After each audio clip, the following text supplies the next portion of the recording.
Hoje é um dia especial, a criançada também levantando. A gente quer que todas as famílias sejam famílias missionárias, né? Que cada um possa perceber que a sua família tem um valor importante na missão que Deus deu para a sua igreja. E nessa visão também nós temos o privilégio de ter aqui, desafiando a igreja nessa noite, o pastor Luiz Carlos, que é membro da nossa igreja, irmã da nossa parceira Igreja Batista em Bragança, e agora ele está indo pela agência missionária chamada CEPAL, está indo lá para a Itália em setembro, talvez 1º de outubro aí, esteja indo lá para a Itália já para Cesena, né?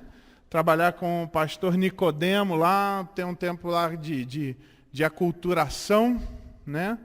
E logo em seguida partirá para o trabalho mais efetivo, assim.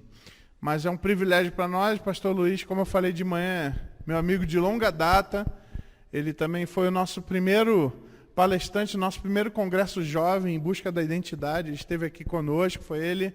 A Sara, vamos orar também por ela, não estava muito boa de saúde, então a gente não pôde conhecer a melhor parte dele, né, que é a Sara, e a sua filha Ana Lídia, não puderam vir. Mas é um privilégio para nós tê-lo aqui, pastor. Eu venho aqui à frente, quero orar pelo irmão. Pastor Luiz, sempre que traz a palavra é um desafio para nós e a gente sente Deus falar através dele. Vamos orar? Senhor nosso Deus, nosso Pai, te louvamos, ó Deus, por tudo aquilo que já ouvimos e vimos aqui nessa noite. Pedimos que o Senhor aceite os nossos louvores, as declarações que fizemos. Que, ó Deus, que haja profundidade no nosso coração da percepção daquilo que o Senhor já tem feito, ó Deus. Amém. Pedimos que o Senhor possa estar falando com a tua igreja nessa noite.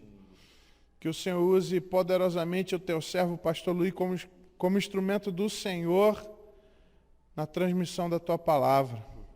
Que o teu servo, pastor Luiz, possa ser usado poderosamente nas tuas mãos, nas nossas vidas. Obrigado, Deus. Continua conosco. Abençoa-nos em nome de Jesus. Amém, Senhor. Amém. Amém. Deus abençoe, irmão. Amém. Obrigado. Boa noite, irmãos. Graça e paz. Privilégio estar aqui com os irmãos mais uma vez. Já estive de manhã, passei o dia aqui com os irmãos e agora à noite. Mas deixa eu falar antes de mais nada da injustiça que é me apresentar logo depois da criançada. Parece que toda alegria foi, né? Toda aqui, aquela agitação, e chama o pastor, acho que eu vou pular aqui também, vir com uma roupa diferente para ver se anima o negócio, né? Mas certamente nessa animação, falei para o pastor Charles de manhã que o meu desejo era descer. Quando de manhã fiquei sabendo do que ia ter, eu falei, pastor, não dá para trocar não, prega a tua aí, deixa eu descer lá, cara. Eu não sei você, mas eu estou com vontade de descer para ver o que está rolando lá.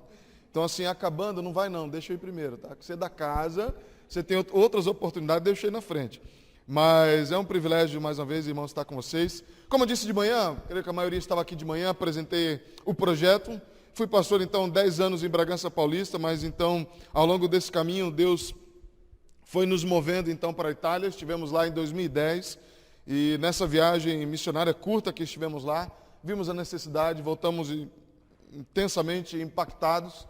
E depois de um tempo de oração, eu orando, depois orando junto com a minha esposa também estava orando pela a mesma situação, e juntos então nós entendemos de Deus que deveríamos ir para lá.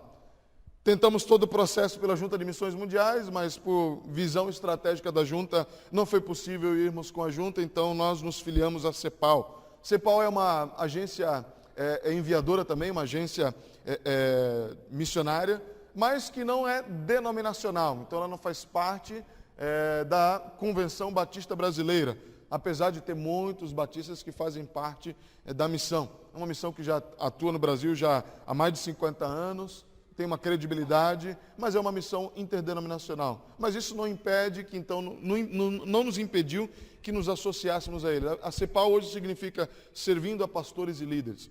Então, se o projeto que nós temos está debaixo da visão dos valores da CEPAL, então faz parte. Então, nós estamos com a CEPAL, então, desde o início desse ano, e estamos aí no processo de divulgar o projeto, de levantar o sustento e dizer para que estamos indo. Eu tenho vários folders, trouxe aí o suficiente para todos nós, e aqui nesse folder diz mais ou menos o que nós iremos fazer lá. Nosso projeto está baseado em 3 etapas, um tripé. E o primeiro deles é plantar. O nosso desejo é plantar igreja na Itália, é desenvolver. Estamos indo lá trabalhar principalmente o primeiro ano, pelo menos um ano, ficamos com o pastor Fabiano Nicodemo, que está lá em Cesena, e para aperfeiçoar a língua, aquele tempo de aculturação, adaptação, entender a cultura, ter aquele olhar mais crítico para entender qual é a necessidade real, a cultura. Não queremos fazer de lá uma igreja brasileira, mas queremos fazer uma igreja italiana, com as suas diferenças de cultura e de expressão da fé em Jesus Cristo. Então nós queremos plantar igreja. Nós entendemos que nós iremos atingir, de fato, a grande comissão, e aquilo que Deus nos deixou é o projeto da igreja. Agrupar as pessoas na fé em Jesus Cristo e ali plantar uma igreja, mas uma igreja diferente do modelo que tem, infelizmente, sido, ou melhor, que foi no passado implantado e que hoje persiste lá. Uma igreja distante da realidade, culturalmente, biblicamente infiel, e que está distante dos valores do Senhor. Mas plantar então uma igreja que seja biblicamente fiel, uma igreja que seja relevante, mas também que seja contextualizada, entendendo o momento. Plantar igreja. A segunda fase do treinamento, ou outro pé desse tripé, seria o treinamento. Nós estamos indo também engajados no processo de treinamento. Queremos treinar pessoas, treinar líderes, treinar os pastores que já estão trabalhando, treinar aqueles que de alguma forma estão envolvidos na liderança das suas igrejas, para que eles tenham uma condição melhor de servir. Muitos que estão lá não tiveram a oportunidade de ter um treinamento formal, mas pelo amor ao Senhor, pelo amor à obra, eles se envolveram então, quando se viram, estavam liderando igrejas, pastoreando igrejas, mas não tiveram a oportunidade desse treinamento. Então nós queremos ir levar esse treinamento. Então começaremos lá um instituto bíblico, um modelo menor de um seminário, algo do tipo, mas não algo necessariamente fixo, mas algo que seja modular e regional. Estaremos indo, o seminário que vai se locomover em toda a Itália, e nós estamos levando esse projeto. Então ore por nós, já estou no processo de preparar material, preparar recursos, traduzir tudo isso. Tenho muita coisa em português, mas estou tendo um trabalhão de traduzir isso já para o italiano. Então ore por nós, treinar líderes capazes para que consigam, então, desenvolver e alcançar a sua própria nação. O nosso desejo é trabalhar, aqueles que vierem, imigrantes, brasileiros e de outras nações que estão lá, queremos trabalhar também, mas principalmente com os próprios italianos, para que eles alcancem a sua própria nação, porque compreendem. E o outro tripé é multiplicação. Multiplicar. Incentivar que todos tenham aquilo que nós temos chamado de uma vida missional e que sejam preparados para multiplicar. Multiplicar a liderança, multiplicar igrejas e assim multiplicar os discípulos de Cristo. Esse é o nosso desejo. Por que a Itália? Aqueles que estiveram de manhã, e se você quiser depois você vai poder levar o folder e ler, você vai ver que menos de 0,5% da Itália é convertida. Talvez eu e você conheçamos uma Itália pela televisão, que é linda, que é bela, que é romântica, e que talvez sonhamos um dia fazer uma viagem, porque ela é roteiro turístico, gastronômico, cultural, mas a realidade espiritual da Itália é triste. O Evangelho cresce mais no Oriente Médio do que na Itália. O Evangelho cresce mais em Cuba do que na Itália. O Evangelho cresce mais na Coreia do Norte do que na Itália. O Evangelho cresce mais na China do que na Itália. O Evangelho cresce mais no norte da África do que na Itália. A Itália hoje, dentro da missiologia, há várias categorias. Há povos não alcançados, há a Janela 1040, há os árabes muçulmanos. Hoje criaram uma categoria onde a Europa e a Itália se enquadram, que são os países pós-cristãos. O que é isso? São aqueles países que um dia foram cristianizados, mas por várias razões, esfriamento da fé, distanciamento dos valores da palavra de Deus, não se conhece mais. Não se conhece mais. Conheço um amigo que é missionário e que tem atuado em universidades em Portugal, por exemplo, e recentemente, no ano passado, ele dando uma aula, e na aula ele utiliza como plataforma do seu ministério, ele está evangelizando necessariamente, mas ele usa dos valores e princípios da palavra de Deus na sua aula, e sempre ele aborda a palavra de Deus. E ele usou a palavra, o nome Jesus algumas vezes. E depois da aula, uma jovem o procurou, isso numa academia, num centro acadêmico, numa universidade em Lisboa. Uma jovem o procurou, isso agora no final do ano passado, o procurou e disse: olha, professor, interessante. a sua aula, eu gostei demais. Mas me diz uma coisa, você usou a palavra, o nome Jesus Cristo algumas vezes. Quem é esse pensador que eu nunca ouvi falar? Parece que isso é inimaginável nas nossas mentes. Num centro acadêmico, em plena Europa, em Lisboa, alguém que não conhece Jesus Cristo. Mas essa é a realidade. Porque já passou a fase do cristianismo, eles já estão vivendo um período pós-cristão. E a Itália se encontra nessa categoria. Por exemplo, poderia ser muito bem ser categorizado como países de povos não alcançados. Porque para ser um povo não alcançado, você precisa ter pelo menos de 2% de convertidos. A Itália entraria, porque tem menos de 0,5%. Mas pelo fato de ter sido cristianizado um dia, eles então criaram uma nova categoria, países pós-cristãos. Então a necessidade é grande. Quase que a totalidade de uma nação perece sem a esperança do Evangelho. E a nossa tarefa, o nosso desejo, o nosso projeto é irmos lá e ser...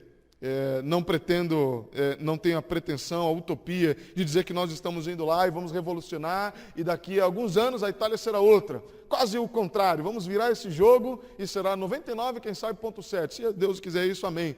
Mas eu sei que essa não é a realidade. Nós estamos indo para lançar um projeto e uma semente, treinar outros, para que essa multiplicação aconteça. Não necessariamente através apenas de nós, mas nos juntarmos aquilo que Deus já está fazendo lá. Deus tem levantado homens, Deus tem levantado o Evangelho, Deus tem levantado um povo, um remanescente fiel lá. E nós queremos trabalhar junto a esses para que outros possam também ser alcançados. A necessidade é grande. 1 em cada 3 italianos sofrem de depressão. Por quê? A expectativa profissional, os jovens têm a oportunidade, por exemplo, de ter um excelente treinamento, uma graduação em excelentes universidades que existem lá na Itália, mas não conseguem entrar no mercado de trabalho. Por quê? Porque a crise é grande. E aí, o índice, por exemplo, de suicídio entre jovens de 18 a 35 anos é o segundo da Europa. Só perde para a Grécia, que também está numa crise tremenda. Por quê? Por falta dessa expectativa. 1 em cada 3 sofrem depressão, tomam um remédio controlado. Por quê? Para tratar a depressão, porque não tem um fundamento verdadeiro que é Jesus Cristo. Não tem expectativa de uma vida futura melhor, porque não tem o Evangelho. Não tem o Evangelho. O Evangelho, sim, pode causar mudanças. Não necessariamente mudanças sociais, ainda que eu creia que o Evangelho traz mudanças, sim, sociais significativas, mas principalmente trazer um significado e uma mudança no interior de cada um. De uma expectativa, sim, de um futuro melhor, que quem sabe não aconteça nessa vida. Mas a eternidade é o consolo e é aquilo que nos mantém focados, certo de que nesse mundo somos peregrinos, passageiros. Essa é a mensagem que nos conforta aqui, queremos levar para lá, Então, se você quer se engajar nesse processo, também dividir em 3 partes, assim fica mais fácil. Você pode orar por nós, a tarefa é grande, o desafio é enorme, está além das nossas capacidades, das nossas forças. Não tenho a pretensão de dizer aqui, não, irmãos, estamos indo lá e nós vamos fazer uma revolução porque nós temos toda a capacidade. Longe de mim dizer isso. Nós estamos indo na força do Senhor. E entendendo que o Senhor aqui está nos convocando para essa tarefa e sim, então, Ele há de nos capacitar para isso. Então, ore por nós. Ore para que, então, Deus continue a levantar pessoas fiéis que contribuam com o nosso projeto para que a gente consiga, então, levar isso adiante. Ore pela nossa saúde, ore para tudo aquilo que precisa ser feito. Ainda essa semana tivemos uma excelente notícia, recebi um e-mail do presidente da Convenção Batista Italiana, que então nos recebe lá. Então isso já, todo o encaminhamento, todo um processo de visto e tudo mais, já caminhou. Então nós estamos indo lá. Ore por isso, ore por nós. Divulgue o nosso projeto, conecte-se conosco. Se você quiser, você vai poder preencher algo aqui e ainda recebo essa noite e você terá mensalmente notícias do que está acontecendo. Estou indo em setembro, faltam 90 dias aí, pouco mais de 90 dias. Então, preciso mantê-los informados para que vocês lembrem de orar. Talvez daqui a um tempo ninguém vai lembrar mais, ou talvez lembre, mas orar pelo quê? Então, vou te manter atualizado. Pelo menos me comprometo aí, por ano, enviar 10 cartas. Talvez um mês que a gente terá um tempo de descanso e outro mês, quem sabe, alguma coisa acontecer. Mas pelo menos 10 cartas no ano você vai receber. Então você vai estar sempre atualizado no que está acontecendo. E por último, se você deseja contribuir, é a terceira forma que você pode participar desse projeto. Contribuindo com aquilo que Deus colocar no teu coração. Muito pouco. O importante é a fidelidade e o coração na obra do Senhor. Então, se você deseja participar desse projeto, saber um pouco mais, no final do culto eu vou estar por aqui ainda, e a gente pode conversar. Aqui nesse folder tem todos os meus contatos, e a gente pode se falar aí por e-mail, ou qualquer outro meio de comunicação. Eu quero, então, fazer você conhecer o projeto e fazer parte desse projeto. E, na verdade, o projeto não é meu, esse projeto é do Senhor, e nós estamos indo adiante. Ok? Combinado? Entenderam o recado? Depois, nesses meios de contato, você vai ter mais informações. Tem muita coisa. Poderia ficar aqui horas falando, mas eu quero concentrar esse tempo na palavra de Deus. Porque, de fato, ela que renova a nossa vida e ela que nos leva mais adiante. E eu sei que, certamente, você veio hoje aqui. Porque não necessariamente você apenas deseja, mas porque também Deus te trouxe aqui. Ele tem algo para mim e para você nessa noite. Você está pronto para receber a palavra de Deus? Quero convidar você então a abrir a sua Bíblia no Salmo 126. Salmo de número 126.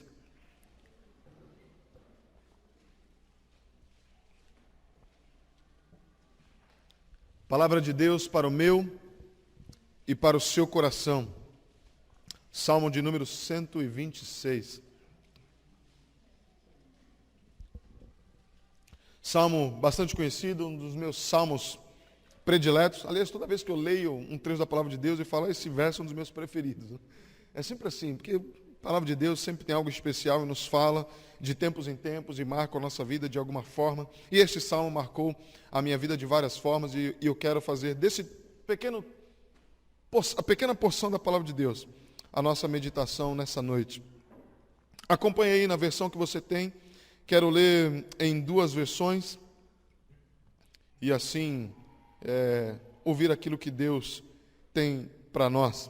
Primeiro quero ler na versão da NVI. Quando o Senhor trouxe os cativos de volta a Sião, foi como um sonho.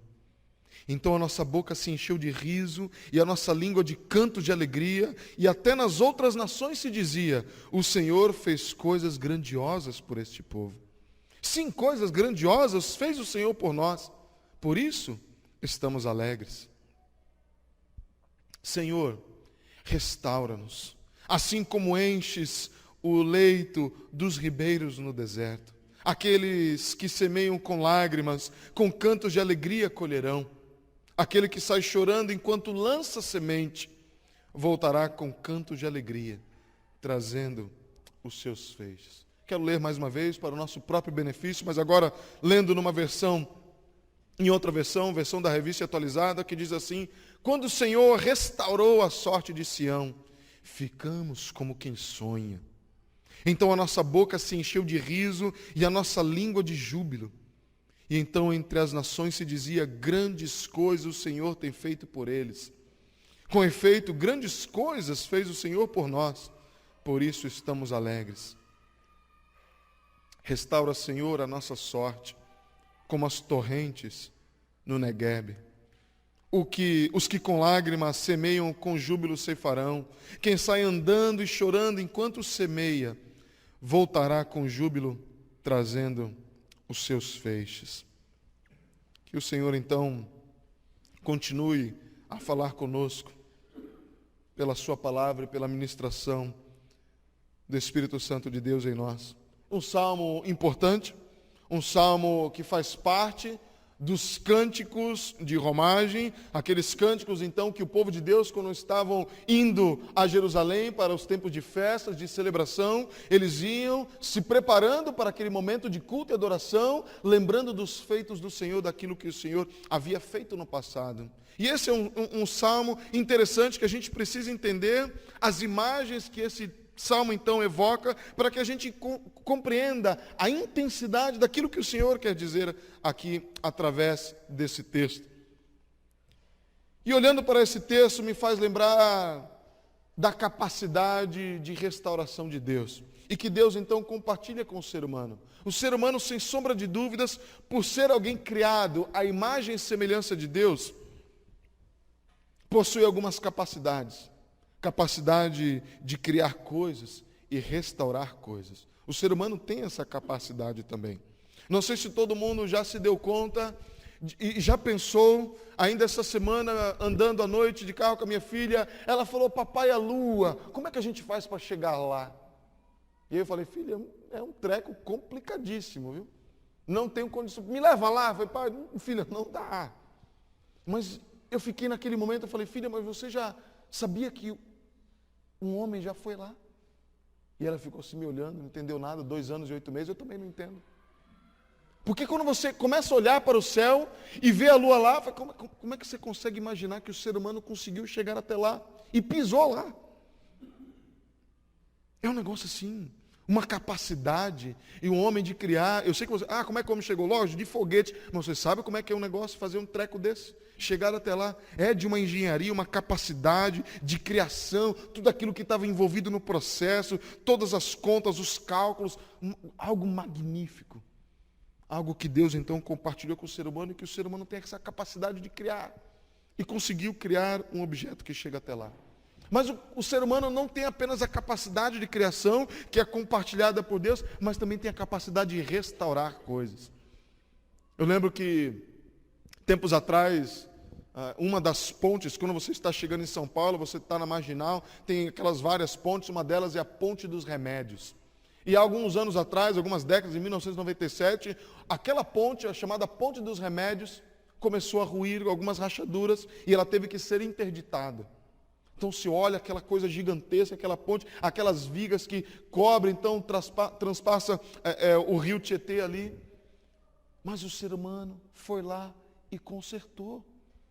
Se hoje você estiver andando pela Marginal e você vê a placa lá, Ponte dos Remédios, observe bem. Aliás, você não que está dirigindo, mas você que é passageiro, se você que está dirigindo, não olhe, senão você vai bater. Porque a Marginal é terrível. Mas se você é passageiro, você vai ver Ponte dos Remédios, você vai ver aquele treco enorme. Fala, cara, isso um dia estava ruído, mas o ser humano, a capacidade do ser humano foi lá e restaurou. E hoje há a possibilidade, não tenha medo, pode passar. Inclusive a manchete da revista Veja na época dizia assim, a Ponte dos Remédios está numa situação irremediável, um trocadilho. Mas ela foi remediada, consertaram a ponte. E você pode atravessar tranquilamente, porque o ser humano tem essa capacidade de restauração. Mas essa capacidade de criar e de restaurar do ser humano é uma capacidade cheia dos seus limites.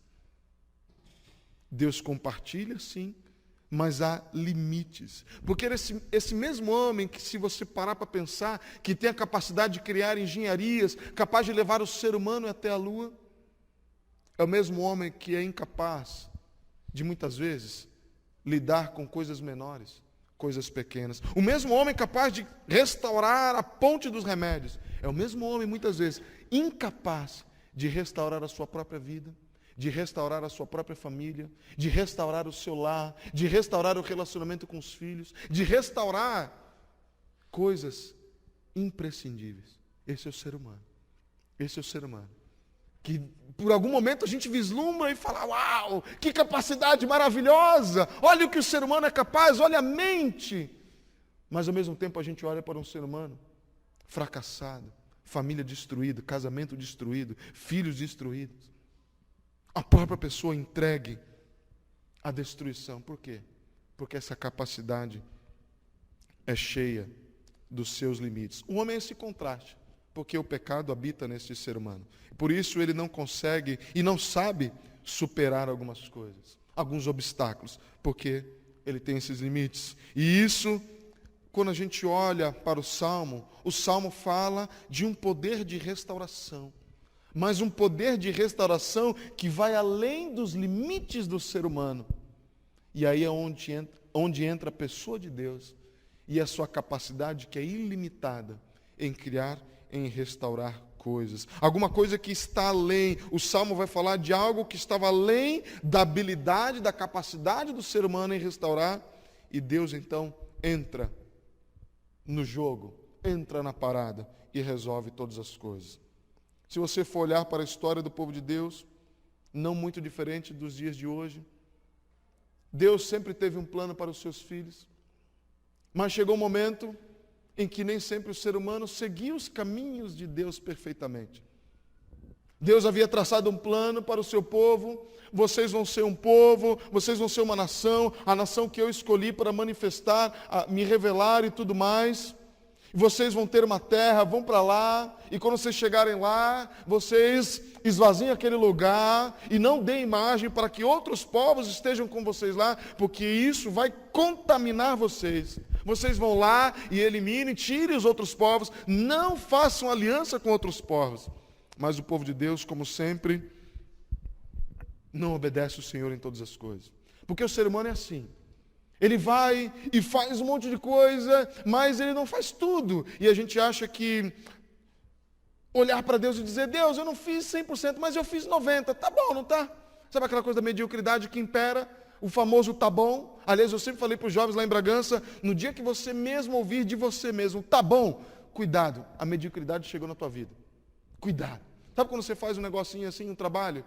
Aí você fala assim, e aí, fez o trabalho? Fiz. E aí, ficou bom? Tá bom, né? Do jeito aí tá bom. A gente vai lá, não estou falando que a banda foi assim, mas imagina que a banda está lá ensaiando, não ficou perfeito, mas a gente olha um para o outro, tá bom, vai, tá bom do jeito que está.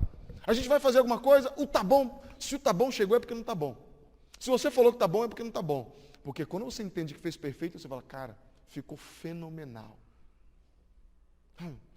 As mulheres os homens também que têm habilidade na cozinha, que fazem, e a comida, cara, ficou divino. Quando fala assim, como é que está o macarrão? Ficou bom. Já sabe que não teve muito tempo, não teve a oportunidade, não teve os ingredientes, muitas coisas, não ficou perfeito. E a gente faz isso com Deus. Deus assim, eu não obedeci 100%, mas 90% está bom, né? Deus 99%, mas Deus quer integridade absoluta. Obediência absoluta é 100%. 99% não é obediência por inteiro. E o povo de Deus era assim. O povo de Deus foi lá e tal, tirou um pouquinho, mas não tirou todo mundo. E aí Deus falou, olha, vocês não me obedeceram. Mas Deus, cumprir pelas metades é melhor do que nada. A gente às vezes até usa desse argumento, né? Não foi tudo, mas poxa, também não fiquei no zero. Mas Deus quer integridade. Deus não está preocupado com números, Deus está preocupado com integridade. E Ele sabe, se a gente não foi até o fim, é porque em algum momento a gente deixou de lado a vontade de Deus e a gente preferiu fazer a nossa. E aí Deus, como sempre, disciplina o seu povo. E Ele vai lá, permite que outros povos venham, e Ele então permitiu que o povo, os babilônicos vieram, Nabucodonosor vieram, vamos lá, vamos levar esse povo para o cativeiro. E esse povo então foi levado para o cativeiro. Ficaram lá. Jerusalém foi destruída. Parece uma descrição técnica, né? Deus falou, eles não obedeceram, Deus veio, puniu, veio um povo, o povo veio, destruiu, arrebentou. Eles levaram cativos, tá? Mas você tem que entender o que estava envolvido nesse processo. A gente não faz ideia o que é uma nação ser destruída por uma guerra. A gente não faz ideia o que é ser levado da sua nação para uma outra nação, para uma outra terra que não é a nossa. Não porque a gente está indo para um passeio, mas porque a gente foi levado obrigado, como escravo. Como se pegasse todo o Brasil e levasse para outro lugar do mundo. Vocês agora vão sair da terra de vocês, do lugar de vocês, da cultura de vocês, da língua de vocês, do povo de vocês, da casa de vocês, da família de vocês. Vocês vão para outro lugar. E vocês não vão a passeio, vocês vão como escravos. E a terra de vocês a gente vai arrebentar, a gente vai destruir. Foi isso que aconteceu. Foi isso que aconteceu. Eles foram. Aquele povo foi tremendamente humilhado. A casa de Deus, o santo lugar, foi saqueado. Os utensílios do templo foram roubados e levados para a Babilônia. Terrível. E não deixe de imaginar, por exemplo, os soldados fazendo chacota com o povo de Deus. Vocês não diziam que era o povo escolhido? Vocês não falaram que era o povo, o pacto, o povo da aliança? Que o Deus de Abraão, o Deus de Isaac, o Deus de Jacó... Cadê? Vocês não são ninguém. Vocês são um povinho de nada. Vocês são uma ralé agora espalhada pelo mundo. Vocês não têm um líder, vocês não têm ninguém. Isso me faz lembrar o Chaves, o Chapolin. E agora? Quem poderá me defender? Era o povo de Deus. Salmo 137 vai dizer, como é que nós vamos cantar em terra estranha? Porque quem sabe os soldados vinham lá, olha, canta uma música aí de vocês, vocês não costumavam cantar na terra de vocês? Canta alguma coisa. E eles ficaram assim, como é que nós vamos cantar em terra estranha? Não tem graça. O que eu vou fazer? Não tenho motivação. Estou aqui como escravo. E a pergunta era, quem é que pode mudar essa situação? Um povo que não tinha liderança, um povo que não tinha líder político, um povo que não tinha um rei. Quem é que poderia mudar a situação daquele povo? Aliás, a outra pergunta é, quem é que tinha um interesse em mudar a situação, a realidade daquele povo? Quem é que tinha esse interesse? Aí vem a resposta desse salmo. Esse salmo fala exatamente desse momento. A resposta do Senhor do salmo é: o Senhor, o Deus de Israel, Ele sim tem o poder de restaurar. É isso que diz o verso 1, não é? Quando o Senhor restaurou a sorte de Sião, quando o Senhor trouxe de volta os cativos de Sião. O que é restaurar a sorte naquele momento? Era trazer o povo de volta. Trazer o povo de volta. A perspectiva humana é que nada mudaria, pois eles já estavam lá há 70 anos. O povo já tinha se estabelecido no lugar, quem sabe o Jacó já tinha começado o negócio, a Sara já estava lá costurando para fora, aquela coisa toda, os filhos já estavam estudando na escola da Babilônia. Aquela mesma escola que Daniel e os seus amigos estudaram, já tinham conquistado posições proeminentes lá no reino, estavam estabelecidos, essa era a sorte do povo. Mas o texto diz que quando Deus restaurou a sorte, quando Deus mudou o caminho, quando aquele povo teve a sua história transformada, essa é a primeira coisa, houve um quando, quando isso aconteceu. A segunda coisa é que é muito claro que quem restaurou foi o Senhor. Quem restaurou foi o Senhor, porque eles não tinham dúvida que o que aconteceu foi a mão de Deus. E não só eles tinham essa percepção, mas até a narrativa do Salmo vai dizer que até as outras nações se dizia: olha, grandes coisas Deus tem feito por esse povo. Porque aquilo que aconteceu era inimaginável, mas aconteceu. Porque Deus restaurou, porque é Deus que mudou, e é porque é Deus que pode mudar. Só Deus é que pode mudar. A gente olha para algumas situações na nossa vida e a gente diz: como é que isso vai mudar? E a minha certeza é, se Deus quiser, Ele pode mudar. Não necessariamente Deus vai mudar do jeito que a gente quer e como a gente quer, mas Deus tem o poder de restaurar, sim Ele tem. Sim Ele tem, porque Deus tem essa capacidade ilimitada de restaurar, e que vai além dos nossos limites, da nossa capacidade. E aí, é interessante a mudança. No lugar do pesadelo, da realidade da vida, o texto vai dizer que eles ficaram como quem sonha. No lugar do choro, a boca se encheu de riso. No lugar do lamento, a língua é júbilo.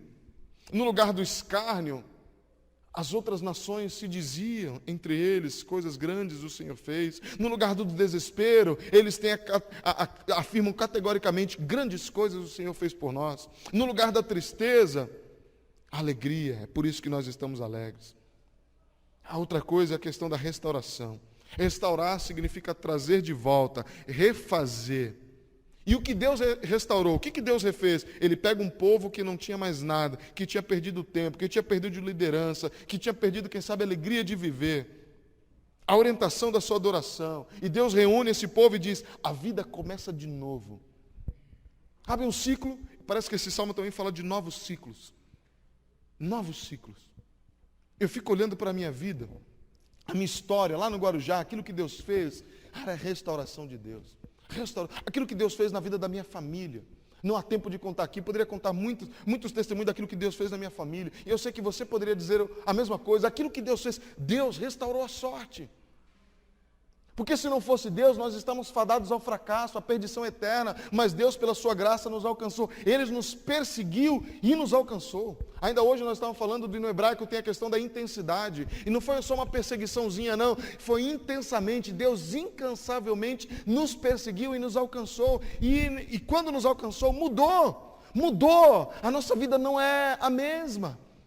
O antes de Cristo, depois de Cristo, não é só lá 2000 anos atrás. Na minha vida aconteceu em 1989. 1989 foi um marco antes de Cristo e depois de Cristo. É outra vida, é outra realidade. E essa restauração foi Deus quem fez. Porque essa restauração só Deus que pode fazer. Eu não podia mudar a sorte da minha vida. Alguns acham que podem. E o mundo vive fadado ao fracasso porque acham que pode. E tem muito crente que também está achando que pode mudar alguma coisa. E o mundo diz isso, né? Como é que a Nike diz? You can, you do it. Você pode, você vai e faz. Alguns dizem, olha no espelho, diz, você pode. Aí você fica lá que nem um doido. Você pode. Vai mudar o quê? Eu ouvi um camarada dizendo, vai lá no caixa eletrônico e diz, eu vou sacar. Se não tiver nada na conta, não vai sacar não. Não vai trabalhar não. Não é assim. Autoafirmação. A coisa do pensamento, tem o pensamento positivo. Fica em frente do caixa eletrônico e pensa positivo para ver se sai alguma coisa. Sai nada. Tem que ter fé. Fé não é isso, não. Pensamento positivo. Tem que pensar forte. Pode pensar forte, o que for. Porque se não for Deus, nada acontece. Nada acontece. O cativeiro foi um castigo, por causa da dureza do coração e da rebeldia do povo. E Deus disciplinou, visando a restauração do seu povo. Como Pai amoroso, vocês vão sofrer, mas eu vou trazer de volta. Aliás, Deus diz isso, através do profeta. Ele falou, olha, eu é que sei os planos que tenho para vocês. Não são planos de mal, mas um plano de paz, de esperança, para dar um futuro para vocês. Vocês vão sofrer sim, mas fiquem tranquilos. Eu vou restaurar a sorte de vocês. Eu vou restaurar. Fiquem tranquilos. Mas e o povo? Fica tranquilo. Preocupe com a sua parte. Aprenda a ser obediente ao Senhor. Por quê? Por que Deus disciplina o seu povo? Porque a disciplina produz um sentimento que, ainda que às vezes a gente não entenda durante o processo, lá na frente a gente entende. É o que diz lá em Hebreus 12, né? Meu Pai me ama. Deus disciplina o seu povo porque Ele ama. Ele ama. E Ele quer nos restaurar. Ele quer que a gente seja uma nova vida. Aos modelos, aos moldes daquilo que Deus tem para nós. Por isso, naquele momento de disciplina, às vezes a gente não entende, a gente esperneia, a gente reclama. A gente olha muito para os nossos filhos, né? A gente está disciplinando, eles estão esperneando. Não é assim mesmo, mas Deus faz o mesmo com a gente. Porque Ele é nosso Pai. E Ele nos disciplina. O povo esperneou. Mas Deus restaurou. Por quê? Porque Deus queria o bem. Deus ama a cada um de nós. E Ele retoma, então, o júbilo, a alegria nas nossas vidas. Quando a gente olha para trás, depois daquele momento de restauração, a gente diz igualzinho o Salmo. A gente fica, uau, que maravilha. Cara, Deus foi maravilhoso. Você já viu o testemunho verdadeiro e real assim da ação de Deus? Quando a coisa estava virada, quando a gente não sabia mais, não fazia ideia, não via, como a gente diz, a luz no final do túnel, daqui a pouco vem Deus e faz algo, traz uma reviravolta e restaura, e a gente fala assim, fica de boca aberta e fala, uau, é obra de Deus. E a gente chora, a gente vibra, fala, Deus, obrigado, porque eu sei que o Senhor está comigo, o Senhor restaurou, e olha o que o Senhor fez. Todo mundo olha e fala, uau, Deus é maravilhoso, não é? É, porque é isso que Deus faz, é assim que Deus faz. Todo mundo fala assim, cara, não acredito nisso. Foi isso, foi. Cara, Deus é maravilhoso. E a gente se arrebenta, a gente se quebranta na presença de Deus e fala, Deus, muito obrigado. E a gente diz, Senhor, obrigado. Grandes coisas o Senhor fez por nós. É por isso que eu estou alegre. É por isso que eu estou feliz. É por isso que eu estou cantando. Irmão, por que você está cantando assim? Por que você está feliz assim? Por que esse sorriso tão largo? Deixa eu te contar o que Deus fez. Os nossos cultos deveriam ser preenchidos por isso. As nossas reuniões, a nossa comunhão, a nossa vida deveria ser preenchida por isso. Não falar sobre o jogo que aconteceu agora à tarde. Você viu só? Perdeu, ganhou, goleou, não foi? A gente devia falar sobre o que Deus fez. Nos preparar. Olha o que Deus faz. É assim, a gente vem com júbilo. A nossa boca com júbilo. A gente fica como quem sonha de boca aberta. Mas lembra que eu falei de manhã? Aqueles que estavam aqui? O crente também tem segunda-feira, irmãos. Segunda-feira. E o povo de Deus também teve a segunda-feira. Sabe, está tudo aquele júbilo, aquela celebração, aquela festa. Deus fez grandes coisas, que maravilha, que culto abençoado, que momento marcante, que oração. Deus falou comigo, eu saí tocado. A gente ora depois do culto, a gente chora, que maravilha. Mas a segunda-feira está aí, para parece que nos trazer, voltar à realidade, para puxar a gente aquele balãozinho e falar, volta para a terra. O crente também tem segunda-feira. Isso não é para amaldiçoar segunda-feira, como eu falei de manhã. Então você que não esteve aqui, não amaldiçoe, porque é dia que o Senhor criou. E Ele tem projeto para nós também na segunda-feira. Segunda-feira chegou para a vida do povo de Deus. Porque quando você olha o verso primeiro, ele diz assim, quando o Senhor restaurou. Está lá atrás, está no passado. Deus fez algo, Deus mudou a sorte, Deus restaurou. Mas no verso 4 parece que muda. Parece que não tem nada a ver, né? Porque ele olha para o verso 4 na sua Bíblia. Ele vai dizer o quê? Senhor, restaura a nossa sorte. É um pedido, é uma oração. Ele clama, Senhor, restaura. Deus restaurou ou não restaurou? Deus mudou a sorte ou não mudou? Deus mudou. Então o que o salmista está dizendo? Lembra da história que eu te falei de maneira muito resumida? Depois você pode ler o Antigo Testamento, você vai entender o que eu estou falando. O povo voltou para casa, não voltou? Como é que você acha que ele chegou em casa? Chegou tudo pronto, né? Feijão no fogo, a casa arrumadinha, a casa cheirosa. Né? Como você chega no hotel, né? Você vai viajar, chega no hotel, chega lá, a toalhinha tá bonitinha, a caminha tá arrumadinha. É uma benção. Aí você vai, bagunça tudo, dorme, faz aquela maçaroca, né? Aí vai tomar café no restaurante do hotel. Aí você volta, como é que tá o quarto? Arrumadinho. Ai, que delícia, dá até... Uau, que delícia. É bênção. Faz nada. Você ainda deixa a toalha no chão, né? Porque o hotel diz, você quer que troque, deixa no chão. Ai, que delícia, né? Você pegar assim... Não vou ter que arrumar nada. Aí você chega, tá tudo lá arrumadinho. Fala, uau, isso é que é vida, né? Como é que você acha que o povo de Deus chegou em casa, gente? Cidade destruída. Jerusalém estava destruída. Você imagina aquela festa, né? E era uma distância grande que eles percorreram lá da Babilônia até em casa. Foram andando, aquela marcha, aquela multidão, caminhando. Tudo feliz, grandes coisas tem o Senhor feito por nós. É por isso que a gente está alegre. E onde eles estavam passando, todo mundo dizia, olha só, por que esse povo vai estar caminhando e cantando? É porque Deus fez grandes coisas na vida deles. Que maravilha, tal. E eles estão cantando. Daqui a pouco eles dobram a esquina. Aí eles avistam Jerusalém. Sabe aquele riso? Estávamos como quem sonha. Eu lembro muito de Deus falando com Adão, por que caíste o teu semblante? Você está lá naquela felicidade, sabe, você faz, de vez em quando a minha filha está lá, aquele negócio todo, aí eu chamo a atenção dela, falo, filha, vem cá conversar. Murcha, né? Murcha. Pai, tal, não sei o quê, não sei o quê. Aí você, não. Sabe, aquela murchada. O povo de Deus virou a esquina, estou só alegorizando aqui, deu aquela dobrada de esquina, avistou Jerusalém, tudo destruído, a casa arrebentada, tudo no pó. Como é que você acha que o povo fez? Vamos lá, vamos reconstruir. Bom, pior estava lá, né? Agora a gente voltou para casa, agora a gente vai ter um trabalho para restaurar isso aqui, para reconstruir. Aí o povo vai lá, reconstruir a cidade, reconstruir os muros. E aí a narrativa de Neemias vai dizer que alguns naquele processo de restauração, um estava com a colher de pedreiro numa mão e a espada na outra lutando, que não foi fácil. Não foi fácil aquele processo de restaurar, de reconstruir tudo. Voltar para casa. Talvez a Sara chegava em casa, amorzinho, olha, eu sei que você está cansado de trabalhar aí na cidade o dia inteiro, mas não dá para arrumar o telhado? Faz frio à noite. A gente ficar olhando para as estrelas é bonito, mas dá frio. Não dá um jeitinho de consertar logo esse telhado? A cozinha, olha o banheiro, a gente precisa arrumar isso aqui. E o povo lá naquele processo de restauração. É por isso que parece que a gente chega no momento, falei, Deus, estava tão bom aqui até aqui. Sabe aquela coisa, oh happy day? Aquele cântico que muito conhecido, oh happy day. A música fala que dia feliz, o dia que o Senhor me lavou, o dia que o Senhor me perdoou. Que maravilha, a gente lembra desse dia e fica feliz. Mas parece que o dia não é assim. A vida cristã não é assim. Igual aquele dia da sua conversão que estava tudo muito bonito. Estava tudo muito 10, parece que o mundo era todo rosa, colorido, lindo, maravilhoso. Mas depois você enfrenta a realidade da vida que não é assim.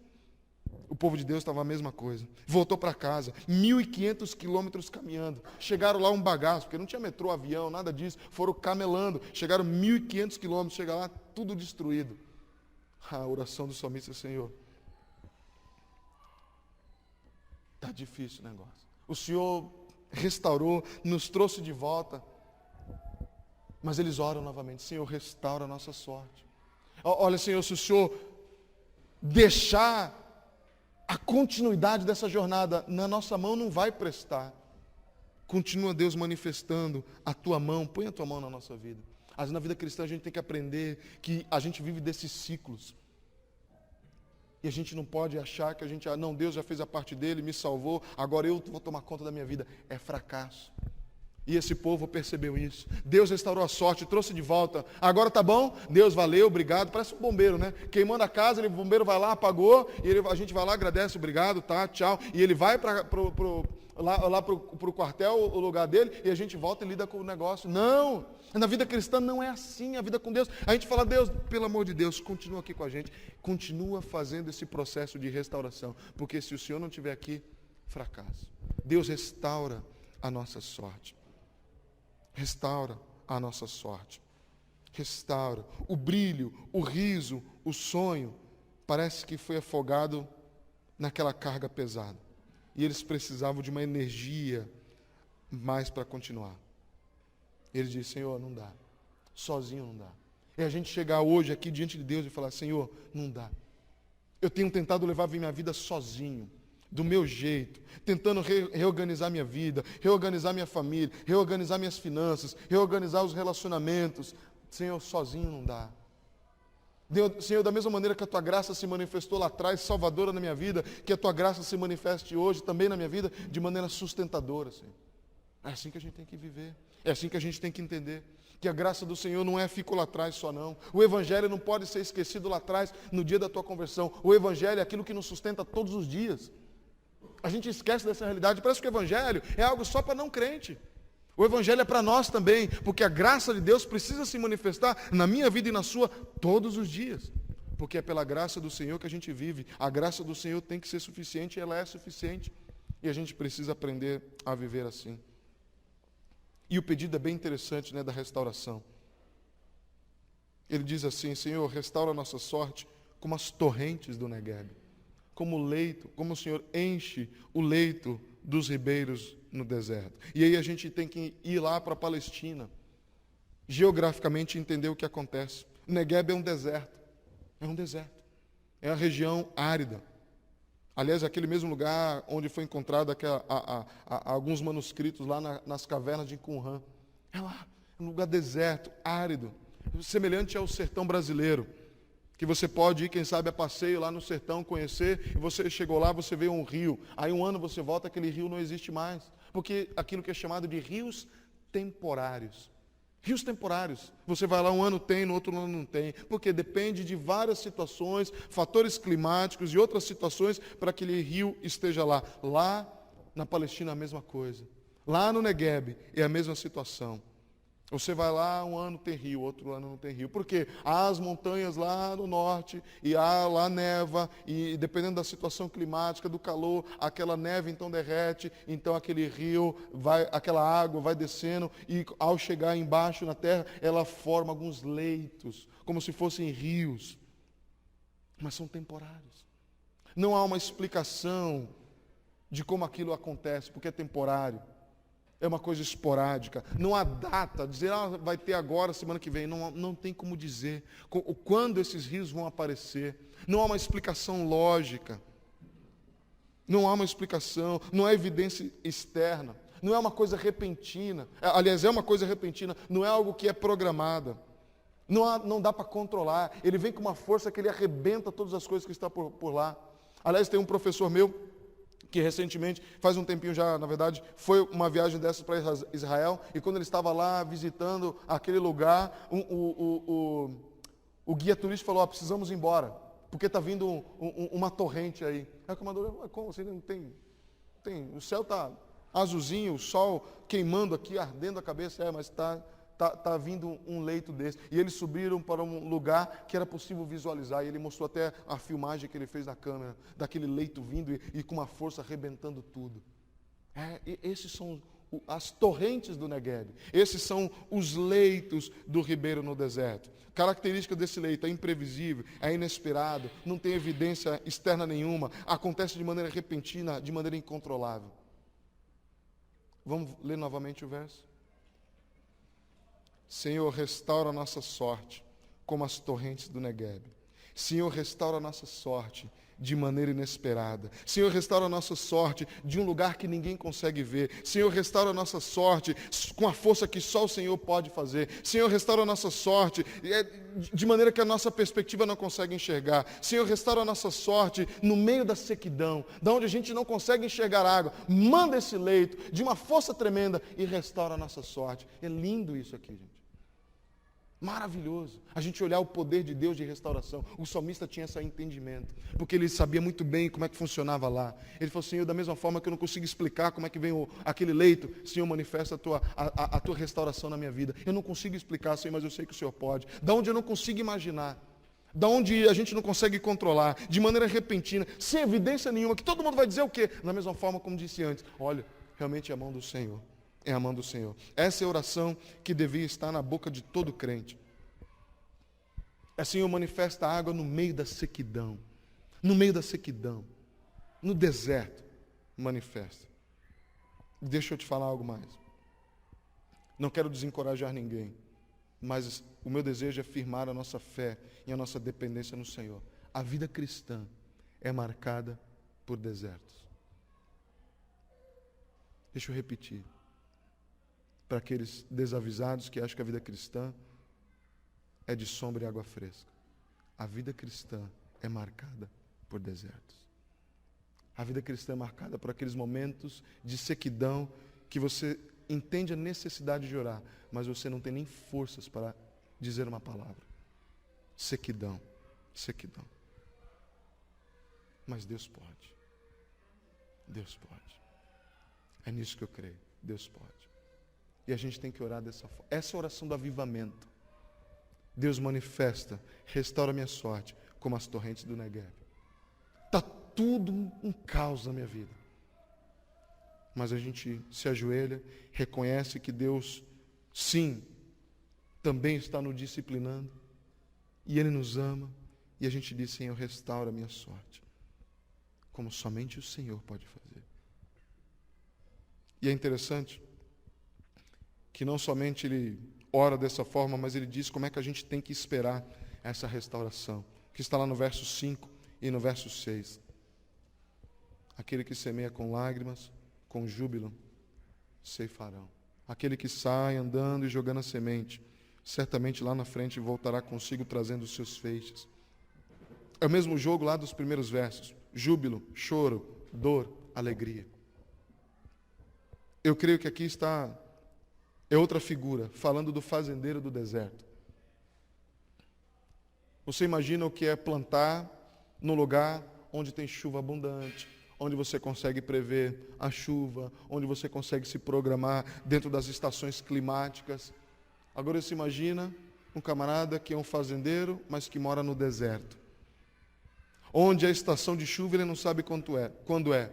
Às vezes vem, mas às vezes não vem. Às vezes ela falha. E na maioria das vezes, ela não vem. Na maioria das vezes, não tem chuva. Mas o fazendeiro, ele tem que plantar. É disso que ele vive. É subsistência. E ele está lá no deserto.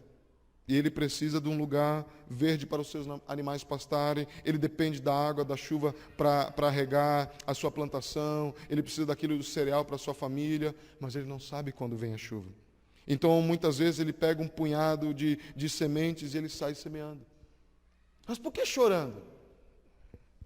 Sabe, quando você semeia, não vem a chuva, o sol queima. Aí você tem que arar a terra de novo, preparar a terra de novo. Você vai lá, pega mais um punhado e sai semeando. Não vem a chuva, queima tudo. Você tem que limpar a terra de novo e assim vai indo. Você acha que a semente brota da onde? Ou tem um estoque inesgotável, interminável? Uma fonte que brota semente que não acaba. Não, ela acaba. E quando não vem chuva, irmãos, acaba muito rápido. E o que ele faz? Ele vai olhando o estoque, ele olha para a família, eu preciso plantar. Porque se eu não plantar, eu não vou ter. Não adianta ter pensamento positivo. Não adianta ficar lá. Eu tenho fé que vai dar certo. Tem que trabalhar, tem que fazer.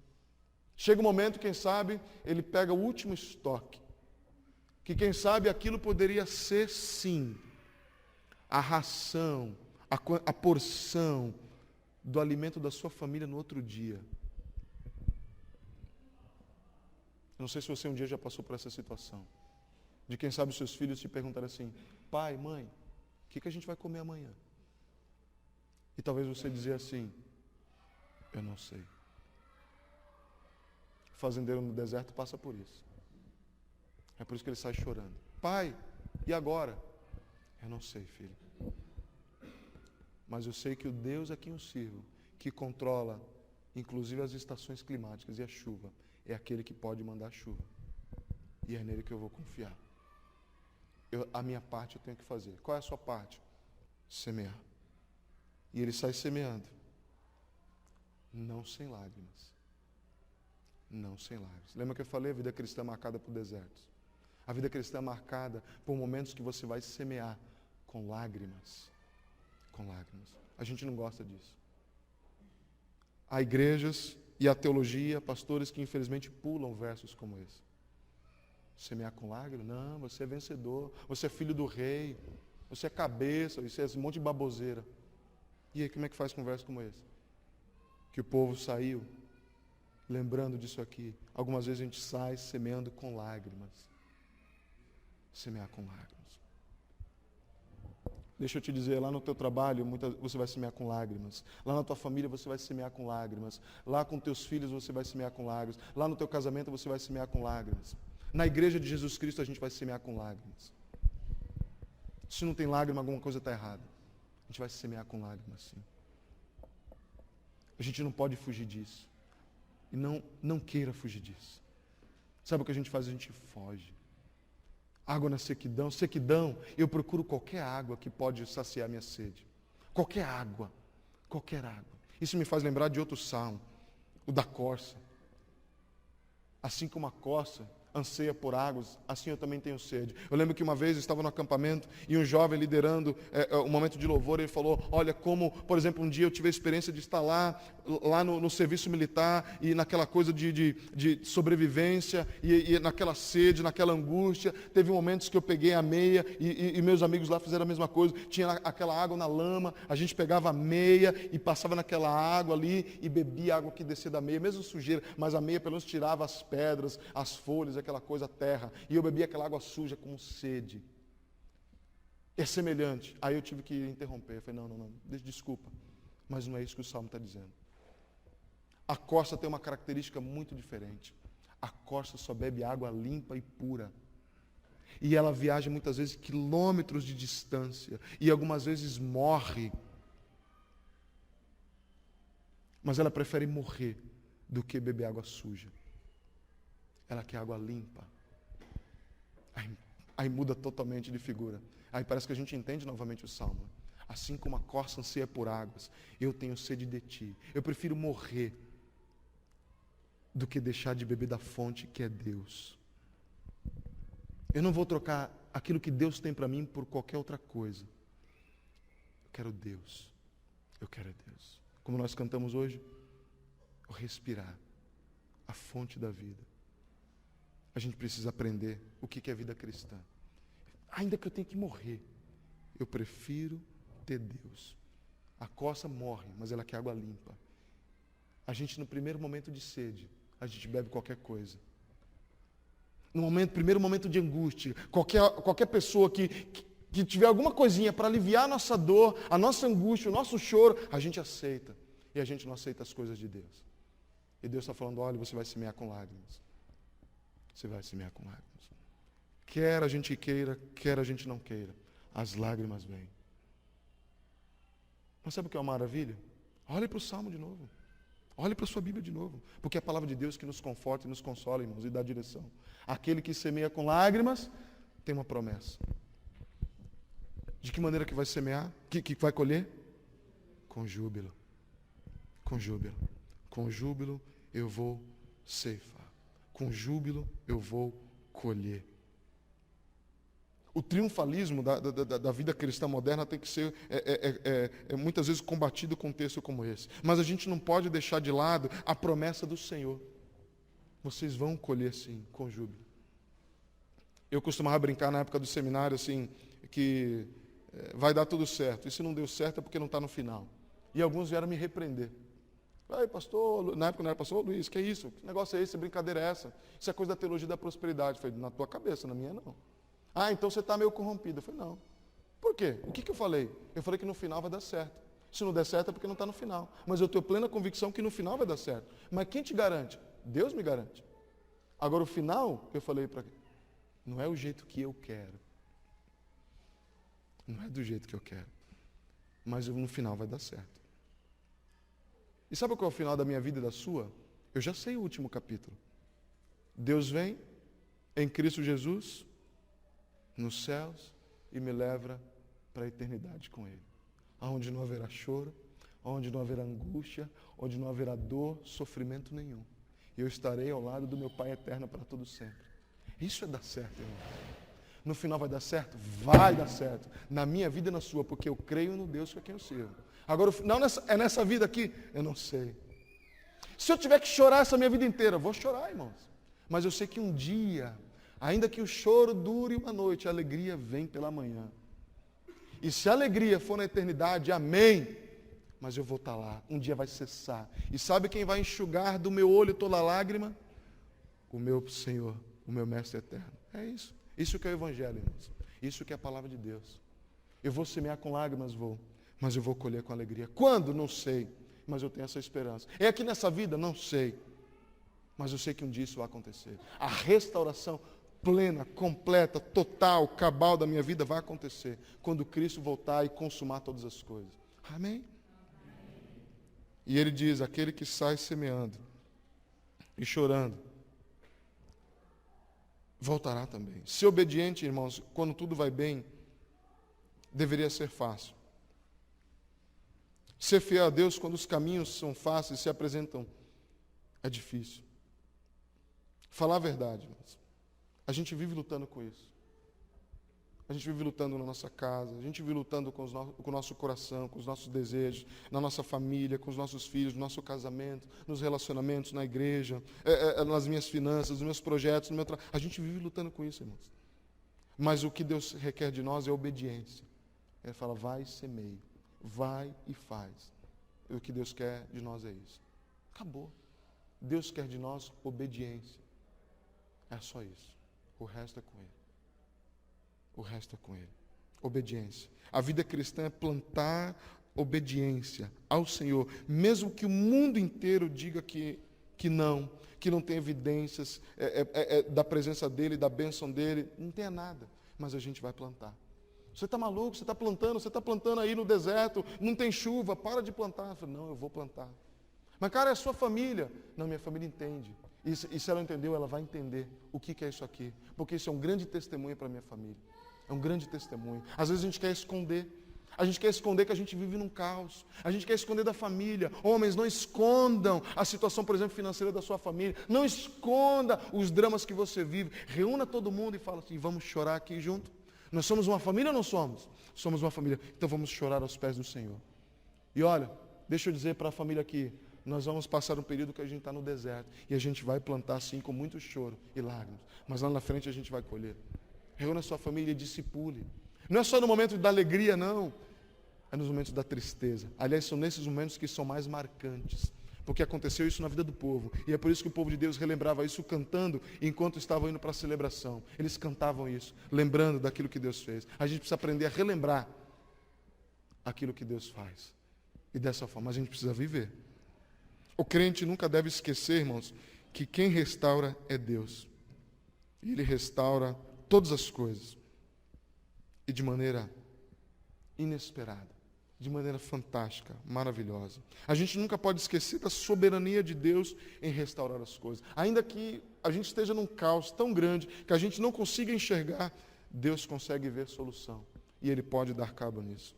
A gente precisa aprender a orar. Senhor, restaura meu casamento, restaura a nossa sorte, restaura a vida dos meus filhos, restaura a vida dos meus pais, restaura o meu trabalho, restaura as minhas finanças, restaura o meu coração, restaura os meus pensamentos, restaura a minha vida, restaura a vida da igreja, restaura a nossa vida, Senhor. Orar. De que maneira? Da maneira que somente o Senhor pode fazer. E enquanto Deus não responde oração, o que a gente faz? Continua fazendo a sua parte. Mas está difícil. As lágrimas vêm. Eu sei. Muitas lágrimas vêm. Mas eu tenho uma promessa.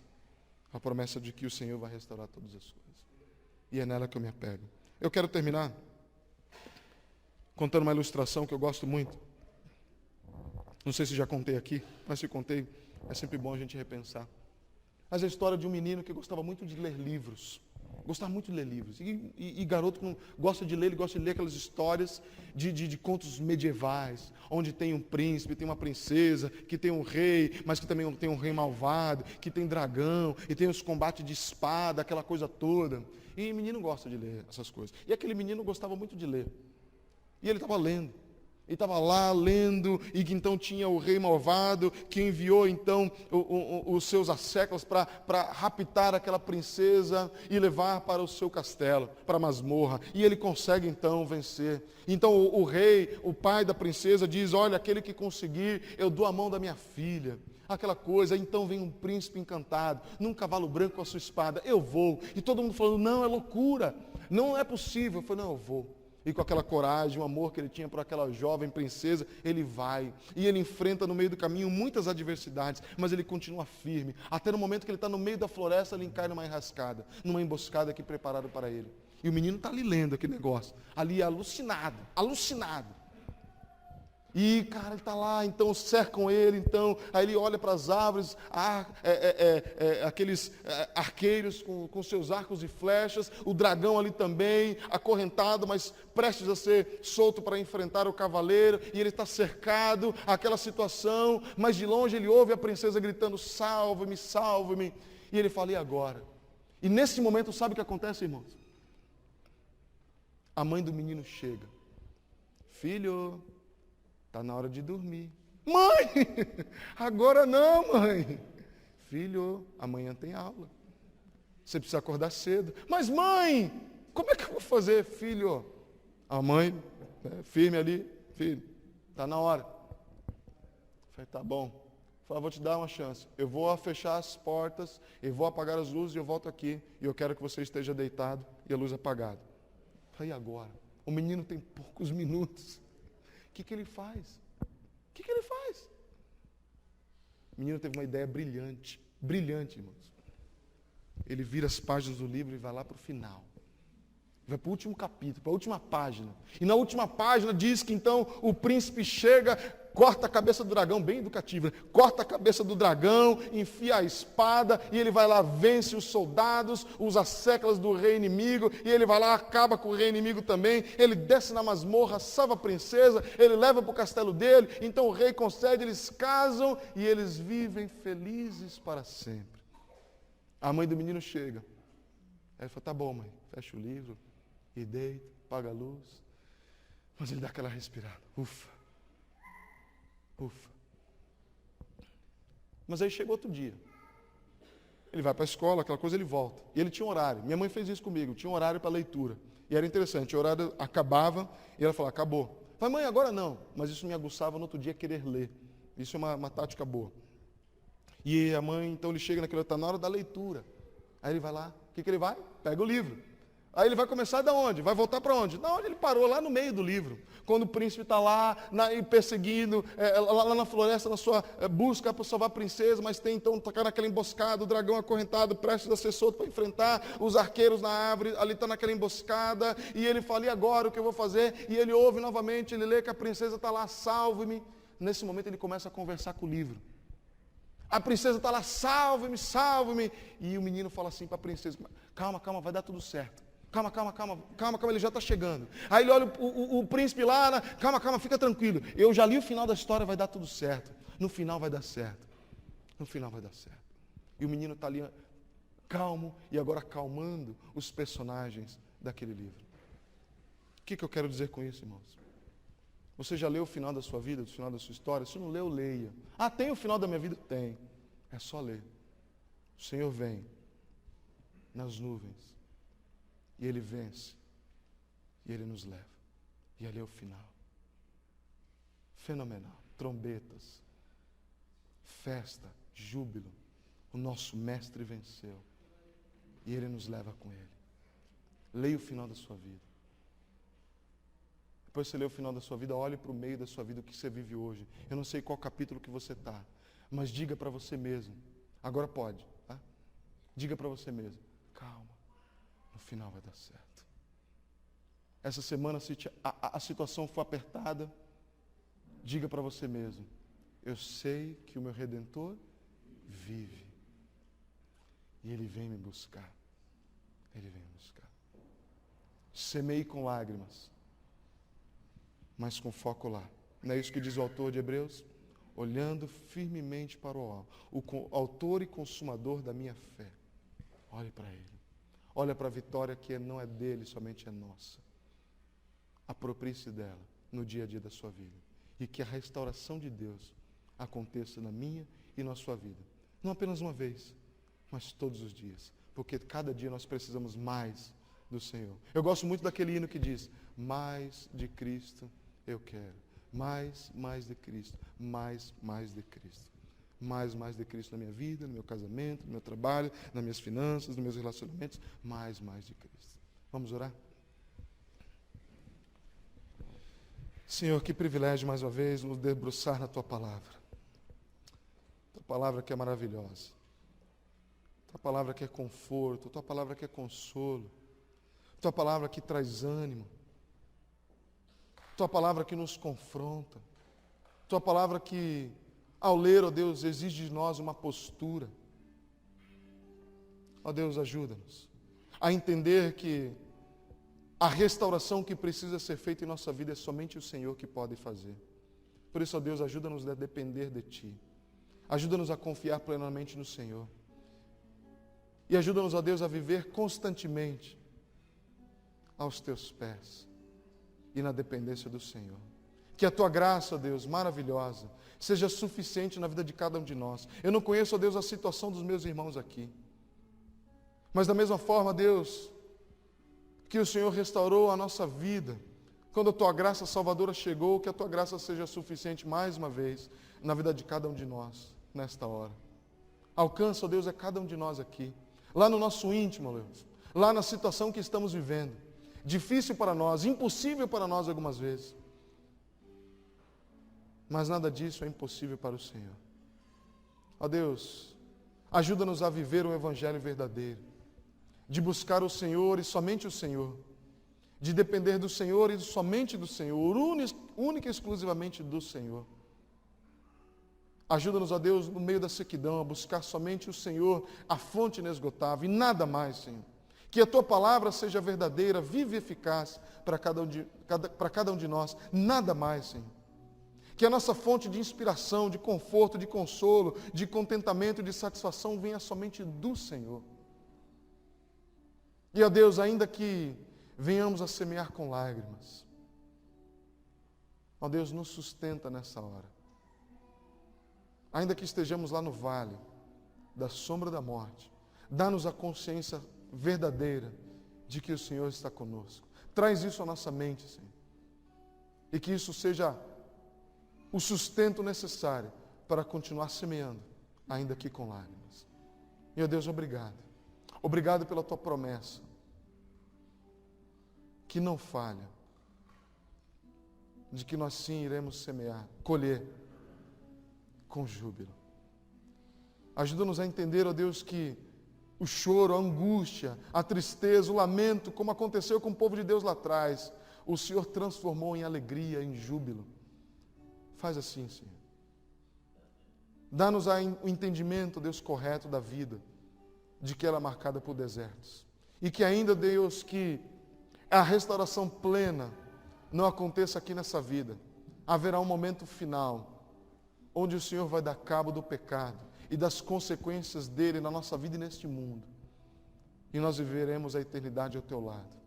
Louvado e bendito seja o Teu nome para todo sempre, pela obra redentora em Cristo Jesus. É pelo Teu nome, pelo nome de Cristo Jesus que nós oramos. É pelo nome de Cristo Jesus e pela graça que Ele nos dá, é que nós queremos viver, hoje e para sempre. Amém. Que Deus nos abençoe, irmãos. Como disse, no final, vou estar ali à porta, se você quiser receber o panfleto, o folheto, preencher, ter a oportunidade de participar conosco, será um prazer conversar com você mais um pouco. O privilégio foi meu estar com vocês. Que Deus abençoe vocês, irmãos.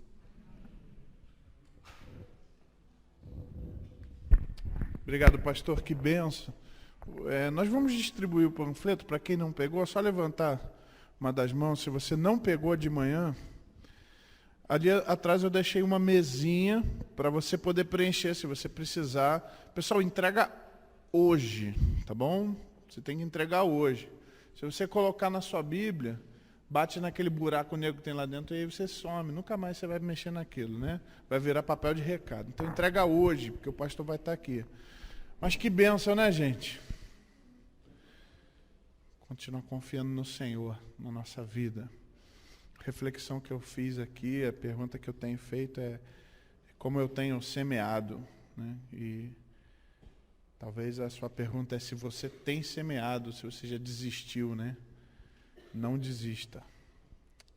Pessoal, quero agradecer a presença também dos nossos visitantes, que Deus abençoe, uma honra para nós tê-los aqui. Também aqueles que estão conosco virtualmente, através da internet, que Deus abençoe cada um de vocês. Irmãos, vamos terminar orando. Aí, recebe aí, se você não recebeu, aí está terminando de distribuir. Tem mais também, se for preciso. Aí. Qualquer coisa, depois pega aqui com o pastor, que ele vai ter. Isso. Sobre o projeto Itália. Vamos orar? Senhor nosso Deus, nosso Pai, nós te agradecemos pela vida do teu servo, pastor Luiz, esteve conosco, ministrando de forma tão simples, mas também tão profunda a tua palavra.